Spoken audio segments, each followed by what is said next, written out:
Hello, everyone. This is the 254th episode of Soccer Nostalgia Talk Podcast. As always, this is Sean from Los Angeles and the Soccer Nostalgia blog. For this episode, I welcome back Belgian football fans, Mr. Jeffery Goeman and Mr. Bart Bollaert, as we discuss the Belgium national team during the 1986 World Cup qualifiers. Welcome back to both of you. Yes, hello. Hello. So last time we left off after a very disappointing 1984 Euros. So as we come to the fall of 1984, what was the state of the affairs with the Belgium national team as well as the status of its manager Gitis? I think, of course, we were very disappointed, certainly after the last game against Denmark, where we expected or hoped for a win. But we realized, yeah, okay, we lost first to a very good team. But I think all came back to certainly defense, where Gerrits and Meus were not available due to the Waterschie affair. And I think, well, I'm not going to say an excuse, but in the end, yeah, that's what it came back to. Eh? We, I think, as a nation, as supporters, also saw it that way. The press as well. But I think Guitez never used it as an excuse. I look back at interviews with him in those periods, and he said it was up to us. We knew from the start that we would needed wins against Yugoslavia and Denmark, and that's what needed to be done, and it didn't happen. And in the end, he said, yeah, it was a close game against Denmark and a very intense, hard, beautiful game. Two teams that were going for the win.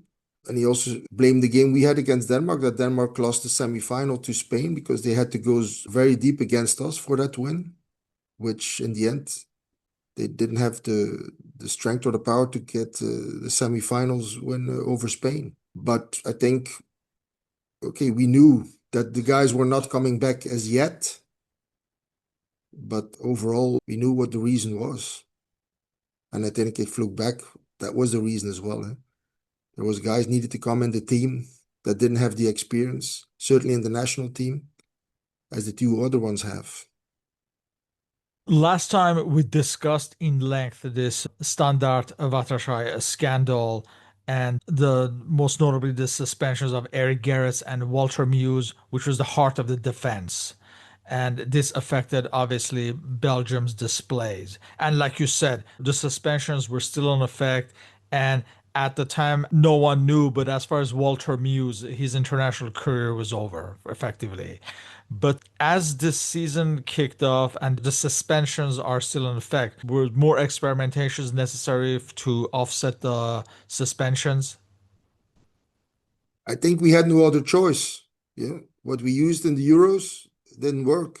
There was no clarity on who we needed to use. So that's the only thing Guitez could do. Eh?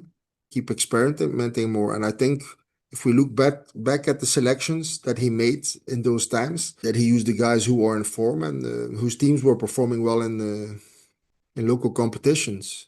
But we're going to come back to that in a minute. It didn't really help in the beginning. No, not really. And yes, indeed, but we already said it before. Here it's when he was in the team, the team was stronger. The defense was stronger. So that's it. I think the two main guys, Mason Garrett's first quality Yeah. experience. We had the Euros in 80 already with them. They started already, I think, 76 or 77 with Guitez. And those two guys, they were leaders. We're not going to say the players who replaced them were good players. Eh? They also played in Anderlecht and very, very good teams. But they weren't the leaders in their defense. Those two people were always the leaders. Tactically, certainly Mace was very strong. Gerrits was a guy who played from the heart. Eh? He was always the captain also of the team.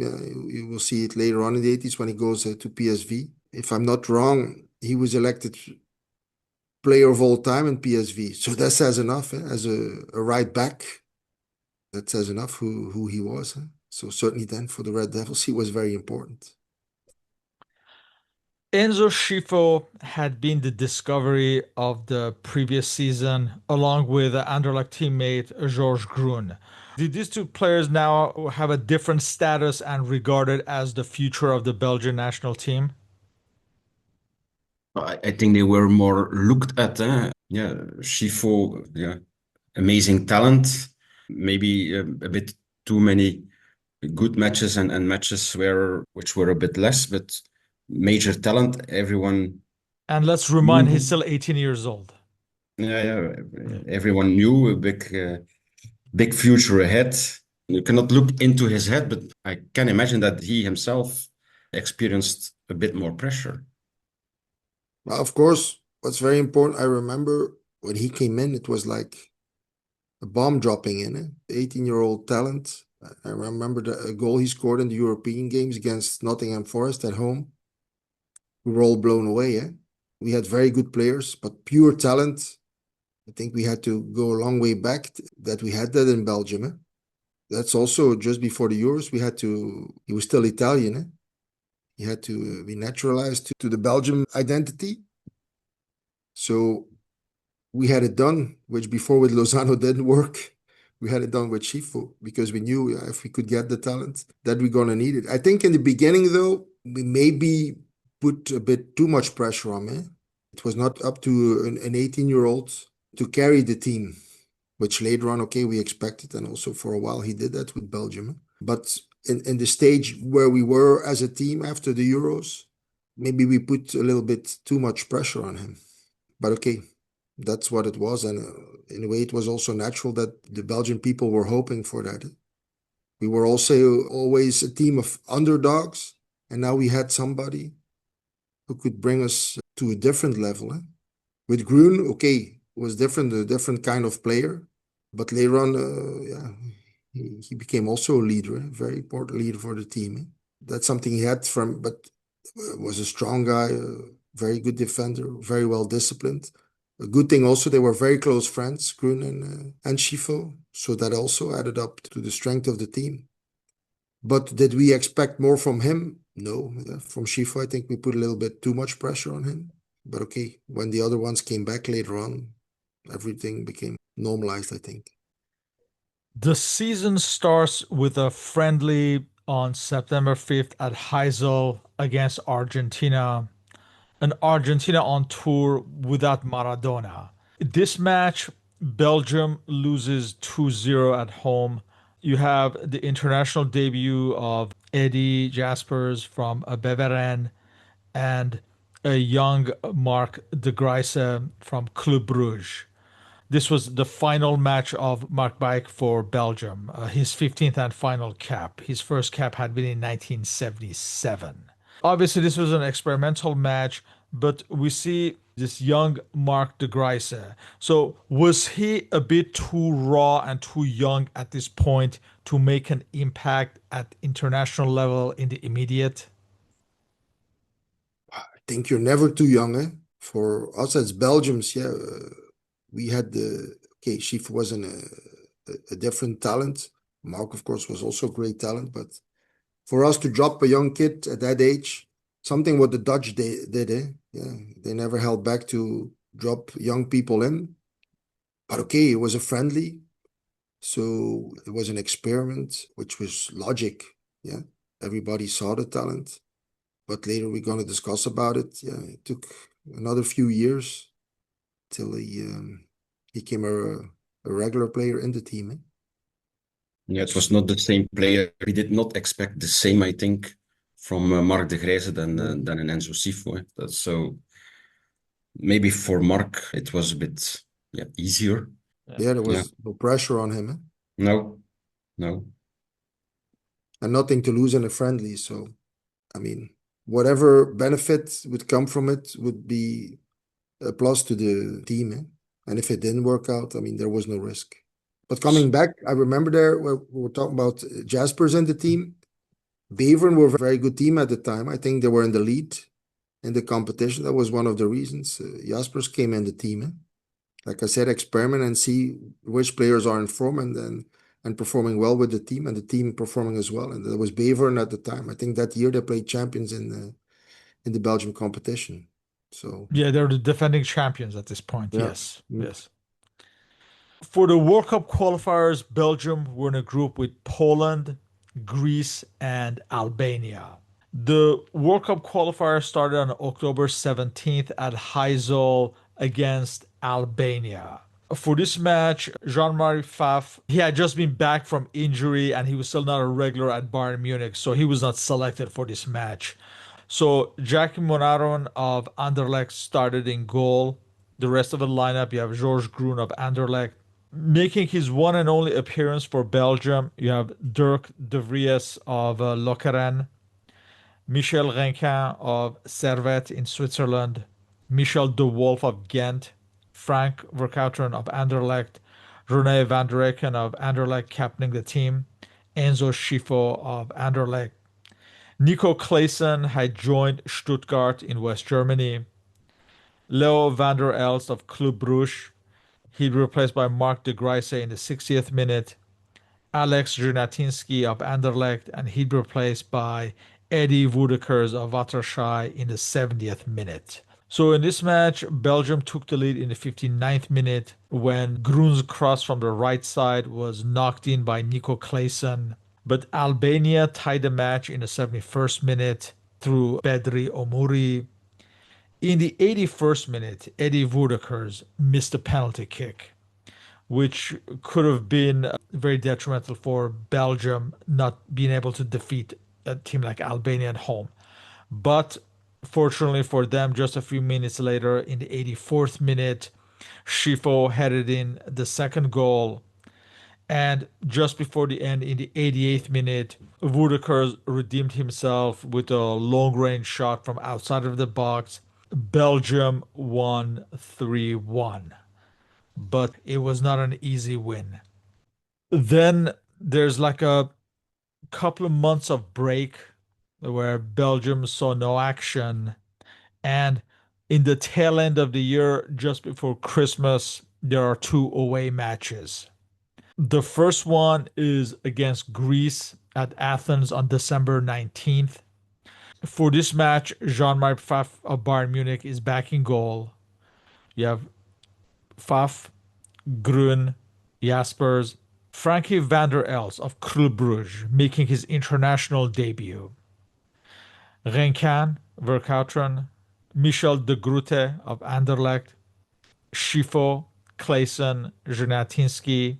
He'd be replaced by Woodekers in the 62nd minute, and Jan Sulemans, captain of the team. This match ended as a scoreless tie, which I imagine at the time, do you remember if that was seen as a positive result because it was away? Yeah, Guitès somewhere had the reasoning if you play at least equal, an equalizer, not at home, and at home you win, you will be close to qualification. That was a bit his reasoning. So there was, until then, no panic, but we will see some days later that will be different. One thing I remember, I was very young. In the papers, we call it the Balkan trip. At those times, certainly Albania, we didn't know what to expect. We had a very gray imagination about it. It was also, later on the year. It's also a gray period in the year. And I remember players weren't too fond of traveling off there, what to expect. Yeah, Greece, okay, but then later on Albania, yeah, what kind of hotels they're going to put us in, how it's going to be. There's soldiers on the street, was a military state. So there was a lot of things around it that weren't about football, but how players were going to react. So I remember a lot of them, they didn't look forward to those games. So if you start going into those games like this, it's never a good thing. They just said, okay, we'll just hope to come back with, let's say, positive results. Okay, like Bart said, maybe the one in Greece, goalless draw, wasn't too bad, but then a few days later, what happened? Well, disaster happened 3 days later. So at Tirana, Belgium would lose 2-0. Albania broke the deadlock in the 69th minute through Mirel Joza, and just before the end, in the 86th minute, Arben Minga scored the second goal. For this match, we have the following lineup: Pfaff, Groen, Jaspers, For Jasper, this was his third and final cap for Belgium. Frankie van der Elst, Renkan, Verkauteren, De Groete, Schifo. He'd be replaced by Leo Kleisters of Waterschei in the 46th minute.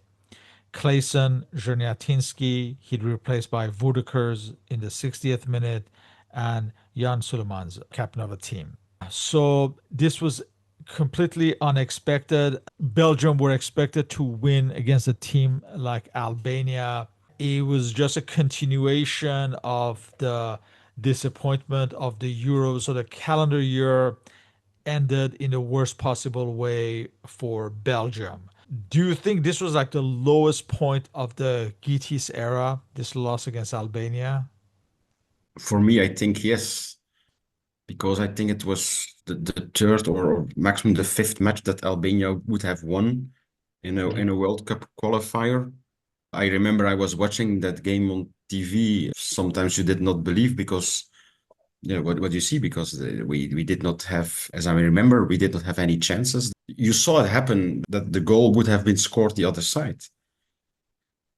So yeah, that was because well, as I said earlier, the reasoning of Guy Thijs was away if you at least equalize. But his reasoning was also the smaller teams. If you win there, equalize against the strong, and always win at home, you will be qualified. Yeah, then this was a disaster. Yep. But I look back at the game at home. We also just nicked the victory just at the end. I remember the goal we got there. I mean, if Maves was in the defense, I tell you, the goal would not have been there. You know, it was just a 1-2, easy going through the defense, and they scored a goal. And that was also important. We were never going to win games 0-5 or, even against Cyprus, I remember for the qualifications for 82. No games were easy for Belgium, but we nicked the victory because we were solid in the back and we knew, we had somebody in front who would score the goal. Yeah. And in that game, yeah, I mean, we didn't have chances, but the defense also, the strength of the defense wasn't there. And like I said, they weren't very thrilled about going over there, what to expect. And then, yeah, of course, we had this loss, which indeed was a very big disappointment because we were in a very small group. We needed to be on top of the group. The strongest team still had to come, and we still had to visit them. Didn't have good memories on that team from 82. So, No, not yeah, really. yeah. Just a few weeks before, there had been that famous remontada by Real Madrid, the 6-1 win over Anderlecht. Mhm. Do you think that may have affected the players somewhat? Oh, I don't think so. I think in those times, players of the top teams in Belgium, don't have to forget we were very good teams in Europe at that time as well. So I don't think maybe, okay, after that disappointment, that going to Greece and Albania, they weren't much excited about it for that trip. Okay, but normally I don't think it had an effect on it. And I certainly, if it would have been, Tess was a good enough trainer to help them forget about it. But I think there was other reasons that it didn't work out. In a way, this loss against Albania acted as a catalyst because it was from this point on that actually Belgium picked up form going forward. Or maybe because it was because they were playing at home, but that was definitely the lowest point for Belgium. We come into the new year 1985. The first match, the first qualifier, is on March 27th against Greece at Heysel. For this match, we have the following lineup: Pfaff in goal, Grun, De Wolf. Gerard Plesser was recalled. At this point, he was playing at Hamburg in West Germany. He was recalled for the first time since the Standard Waterschei scandal. Renkan, Verkauteren, Van der Reyken, Schifo, Erwin Vandenberg of Anderlecht, Woedekers, and Sulemans, captain of the team. In this match, Vandenberg actually scored a goal in the 23rd minute, which was disallowed. And also the Greek striker, Nikos Anastopoulos, he also scored a goal in the 43rd minute that was disallowed. But in any case, Belgium would take the lead in the 69th minute when Vercauteren scored from a free kick. And just before the end, Suleiman sent Schifo through, who then chipped over the Greek goalkeeper, and Belgium won 2-0, a much needed win at home. It looked like qualification was back on after the disappointment of the Balkan trip.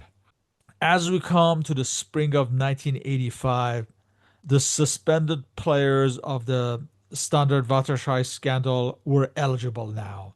Around this time, Eric Gerrits joined Dutch side MVV. Walter Muse joined Ajax. And like I mentioned, Gerard Plessers was at Hamburg and had been already recalled. Was Thies cautious in not recalling them all at once?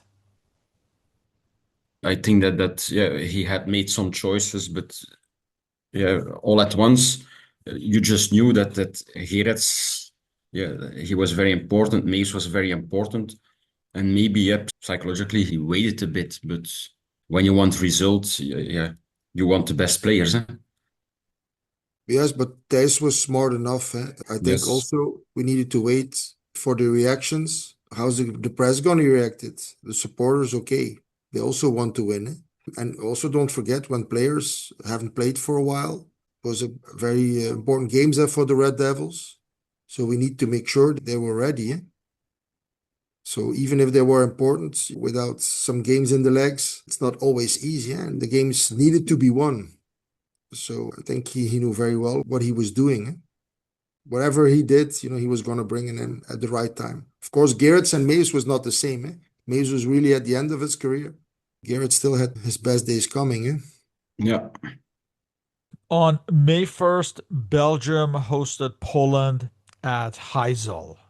For this match, we have Jackie Munaron starting in goal, Groen, Frankie van der Elst, Plessers, Rinkan, Vercauteren.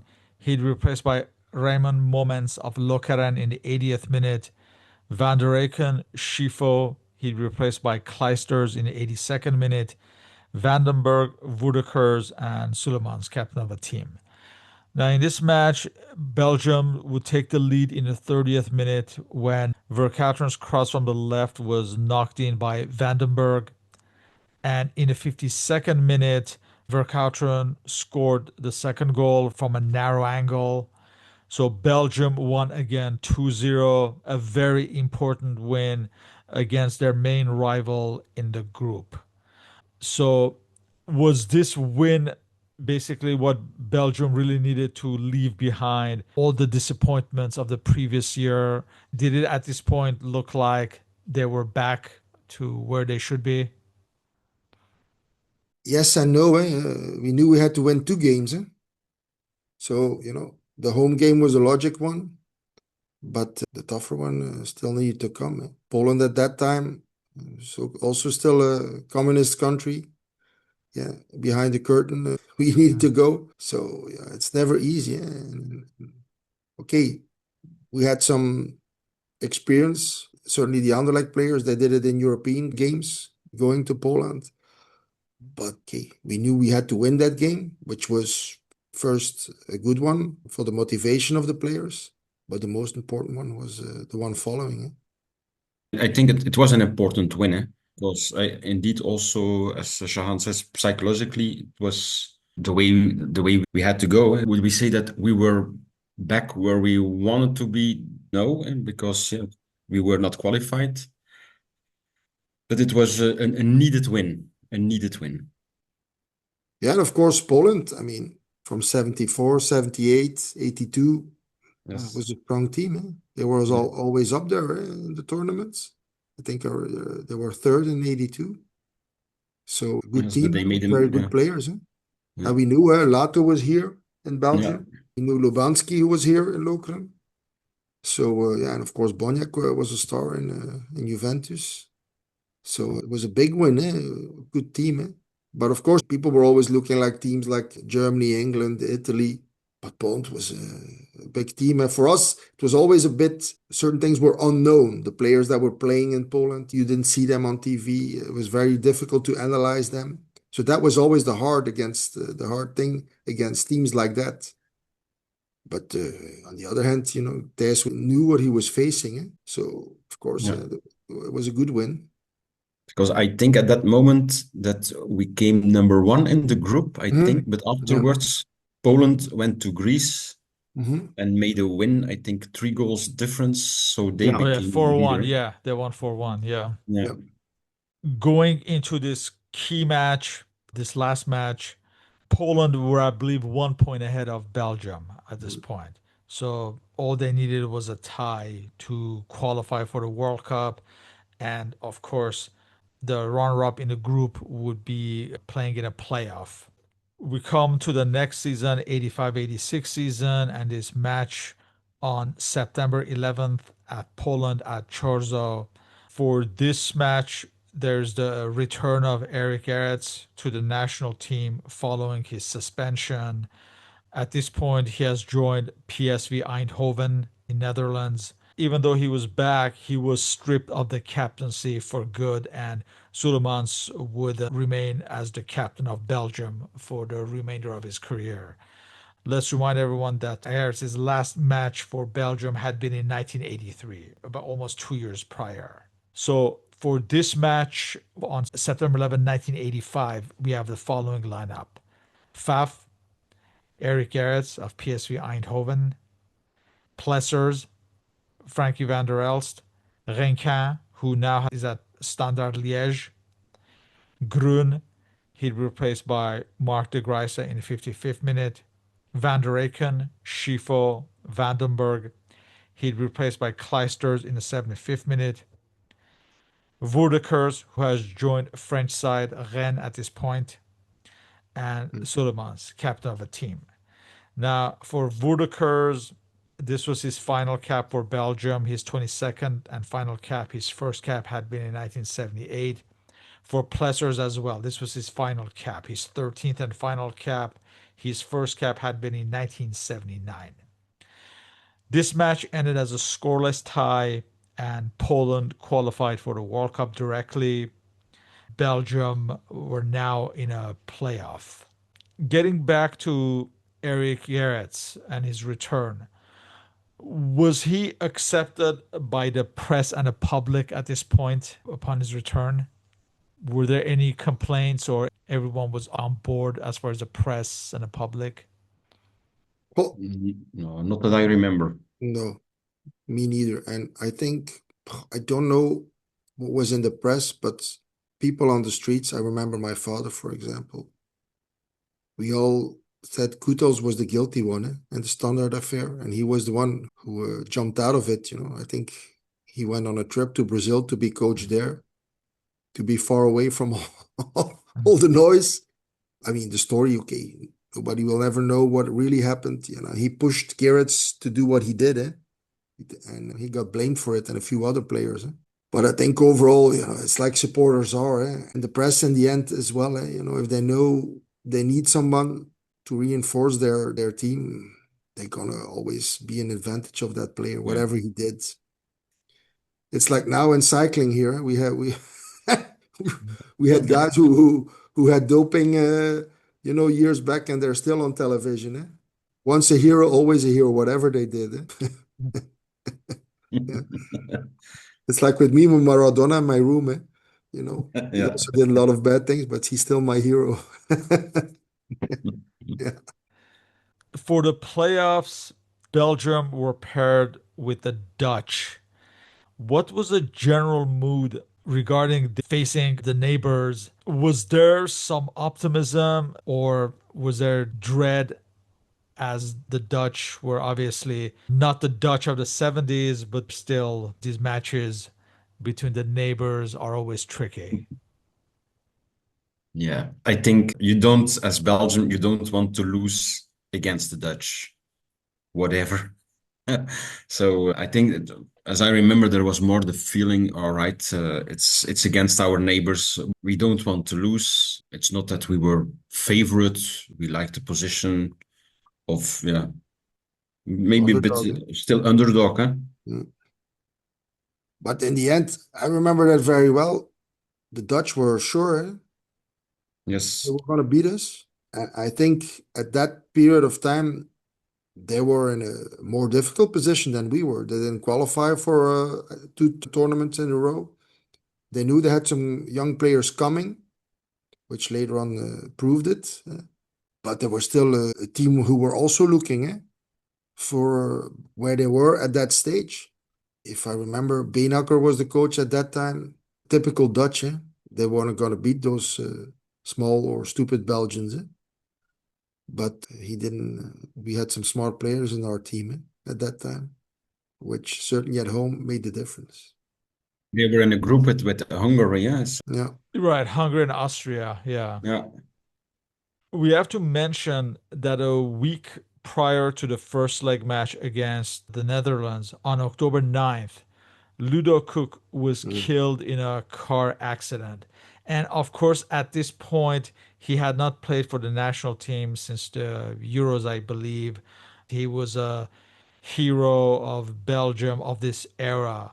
How did that affect Belgian football at that point? Was a big blow, eh? Yeah. Ludo was a very loved, a very good player, first of all, a very loved player, you know. If you see a picture of Ludo, he was always smiling. Eh? So he was a very loved person. If I remember well, the players were all on his funeral carrying the casket out. So yeah, that must have had a big impact. But on the other hand, knowing Thijs, knowing the more important players of the team at that time, you cannot say they used it as an advantage, but they were going to do something for their friend that passed away. Eh? I think that was the strength of some of the characters in the team. Eh? Although the loss was huge. Eh? He was a very much respected, very much loved player. Eh? The playoffs, the first leg was on October 16th, 1985, at Brussels at Constant van den Stock Stadion. Of course, we know what happened at Heysel just a few months before.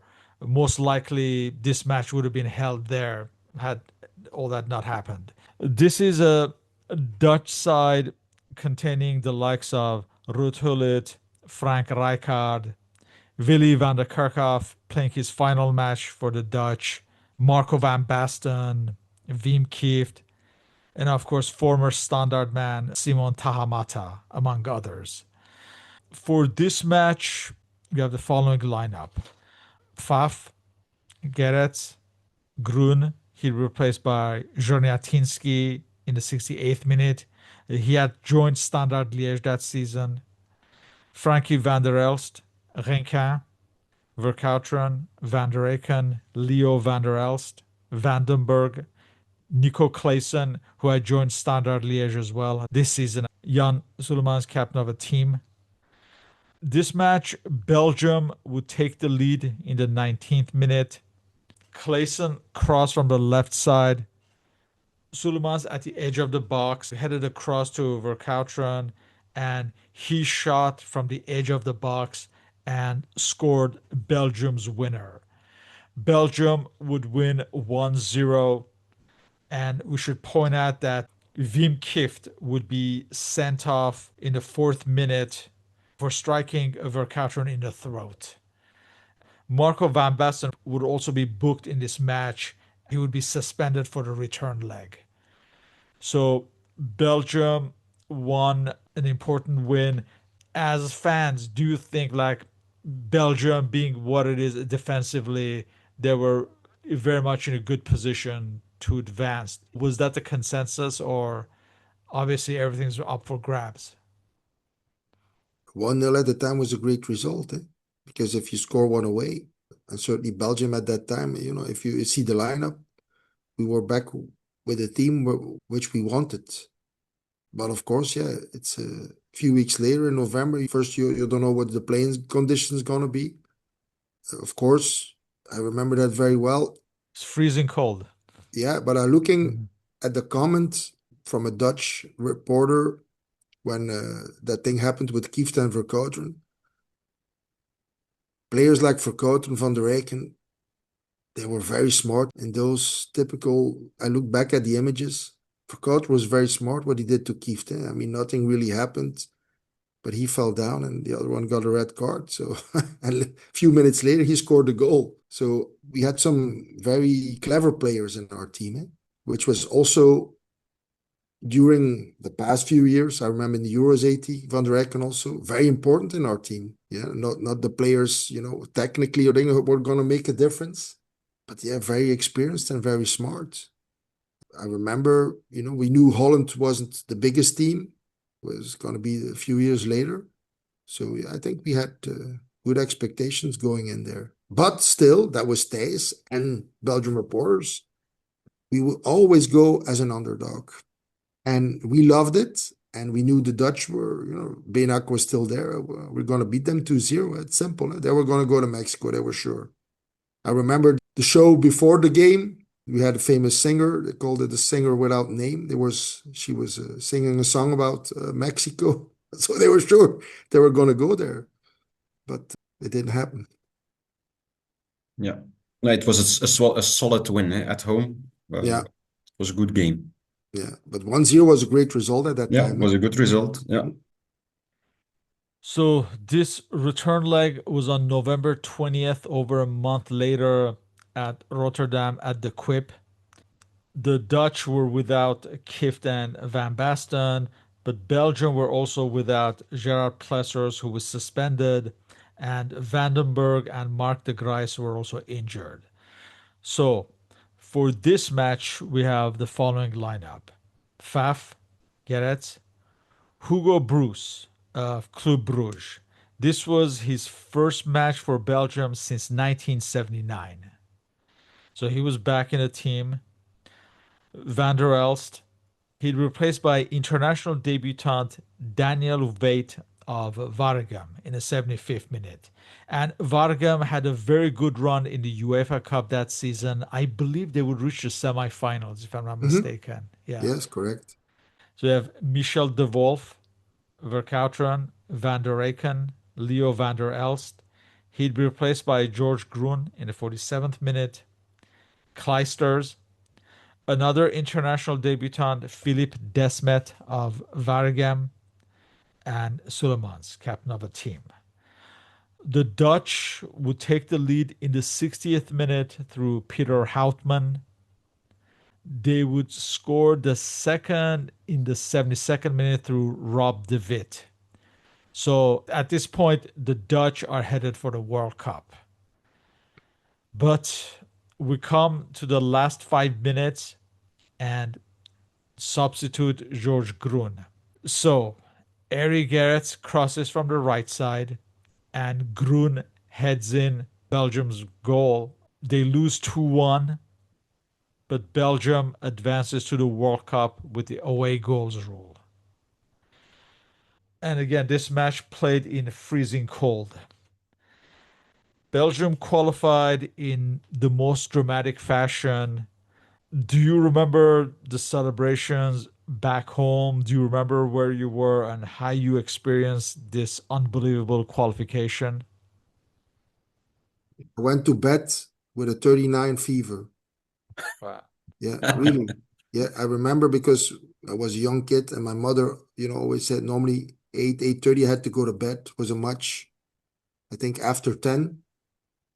So my mother was always saying it's gonna, and it was like the game took forever. And I was so, adrenaline, nerves. I remember it very well. I got a fever, really a fever during the game. Mhm. So I went sick to bed. But I hear people shouting in the streets. To be honest with you, if I need some adrenaline during the day, I still watches those images because it gives that kick, everything together, the goal, the importance of the goal, the commentary of the saddle there at the same time. The combination of things and yeah, it was against the Dutch, our neighbors. Yeah. So that was something amazing, the way it happened. Yeah, of course. And beating the Dutch, who are always so sure about themselves. And I also had this, I did not have any fever, but I also had the Yeah, adrenaline. I yeah, remember I was at home I couldn't sleep because all of the adrenaline, and we were better that match. We deserved. Yeah, we You look at deserve two to win. matches, we deserved to go to Mexico, but winning against the Dutch, that's even double. Yeah, but I remember, I think last year there was a series of, I don't know if you saw it, Bart, with the old players on the bus. And one was about Mexico. And apparently that day, the trip back to Belgium on the bus, they said, everybody's who's here tonight, if you have no injuries, is going to go to Mexico. Mm-hmm. And I remember Veit was saying, because at that time, when the selection came, it was on the radio. So there was 22 players. And apparently the 22nd name that was mentioned was the name of Veit. And then he said, yeah, I mean, he promised to us at the bus. I mean, for us, it was, for me and Philippe, was one of the first time, or for Philippe actually was the first time he was selected. But apparently Thijs was so excited after the game and the circumstance we won the game. He said, everybody who's here in the selection this night, I promise you, you're going to go to Mexico. And he kept his word. Yeah. Because the name we mentioned, the selection, they were all in Mexico. Yeah, Yeah. Hugo Bruce, in fact, like that was Yeah, such an unexpected recall, well, but he and he was was in there. Mexico. Yeah, yeah. Yeah, he was there. So apparently that night on the bus returning home, Thijs promised that. So he kept his words. The introduction of Danny Veit and Philippe Desmet, like I said, it reflected Waregem's excellent season in the UEFA Cup, where they eliminated AC Milan along the way. Was this a fairy tale similar to Waterschei a few seasons before? Of course. Yeah, it was, yeah. Waterschei, okay, was I think PSG, but AC Milan, yeah, an Italian team. Italian competition after the World Cup in '82 started growing. So if you beat a team like AC Milan, small team like Waregem, and they won away also, 1-2, I remember. Yeah.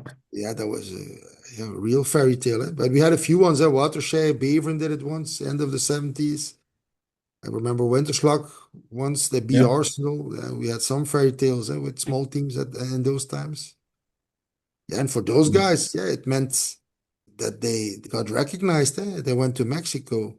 Now you cannot imagine players of a smaller team here in Belgium that they're going to go to a World Cup with our national team. So Desmet went to Lille the following season. yes, Mm. yes, Yeah. yes. Together with Vandenberg, I Yes, think. yes, yes. Yeah. Very good players.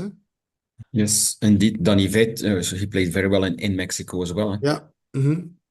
Yeah, in the end, the last 4 games, he was always in the Yeah. 11. Yeah. So, as Belgium is looking forward to Mexico at this point, was the confidence back with Gerrit back in defense and Schifo and Grun, I guess, more mature at this point? Yeah, but later on, we saw, okay, we knew, I think in December, who we were going to play against. Playing against the home team is never an advantage. And on the other hand, yeah, okay, Iraq, we knew you're going to have to beat, but you know very little about those teams. South American teams, always. Certainly, if you play in the Americas, not easy. And then later on, there was guys like Stefan de Mol, Vervoort, who became very strong in that beginning of '86, and who also got the selection. But still, I mean, there were expectations, but we were always, that was in our nature, going to go as an underdog. And if we go to Yeah. the second round, okay. Yeah, the second round that Yeah. then we had done well. Yeah. That Yeah. was That we had done well. yeah. Yeah. So, what were the lessons learned in terms of this qualification process and tactics and or the player personnel? I would say never lose against Albania. Yeah. Yeah. And maybe, yeah, that's, yeah. Iraq was going to be in the World Cup, maybe a bit like Albania. I think it was the only game we won in 90 minutes in Mexico. But okay, I think the strength, and that's why he also kept his word. We were back as a team. because whatever team the Dutch were at that time, it was very important. First, it was the Dutch we beat, very important game. So we were back as a team, yeah, which was very important for Belgium.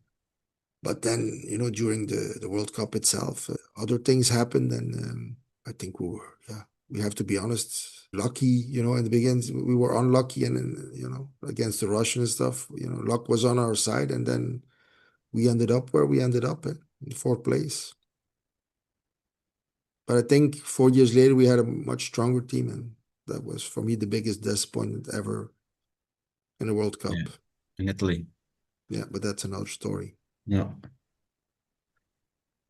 So, in closing, at the end of the qualification, were Belgium in a more stable mindset, and was the post 1984 Euros negativity forgotten as Belgium looked forward to the World Cup in Mexico in 1986? But you were in a positive mindset, because playoffs, it was, it's all or nothing. And you win against the Dutch. So yeah, there was a more positive atmosphere. Yeah.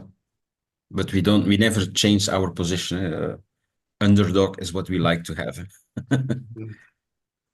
But the preparation started early. I think they were on a stage in the Alps. But I think 1 or 2 days before, we had the last test game between Anderlecht and Bruges. It was, the Bruges was 2-0 up. It ended 2-2. The last goal of the Mole, which made them champions, Anderlecht. Oh, that's right, the 2 days. Tyler Decider. Yeah. Yeah, That's yeah. And 2 days later, they were together in the Alps. Players that 2 days before, they were, against each other, and now as one team. But I think they were a very strong group again. Yeah, Anderlecht reached the semifinals. The disappointment was there. They lost it to, I think, Steaua Bucharest. But Oh, in yeah, the in the end, semis, yeah. they reached the semifinals. They And that eliminated was Bayern Munich in the and previous that round, was yeah. one of the reasons for, I think, the Mole selection. He was, as a youngster coming up, made important goals for Anderlecht. He didn't have the selection in Bucharest where they lost the game.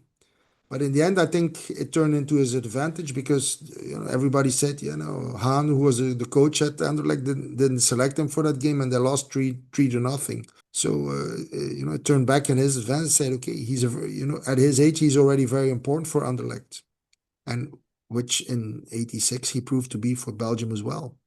But the last few months before that, I think a lot of situations were in the advantage of the team going in there. Then, of course, we had the troubles, at the start of the World Cup.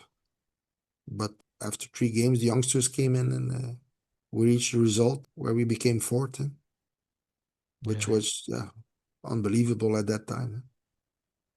Yeah, and we will discuss that World Cup in depth as well.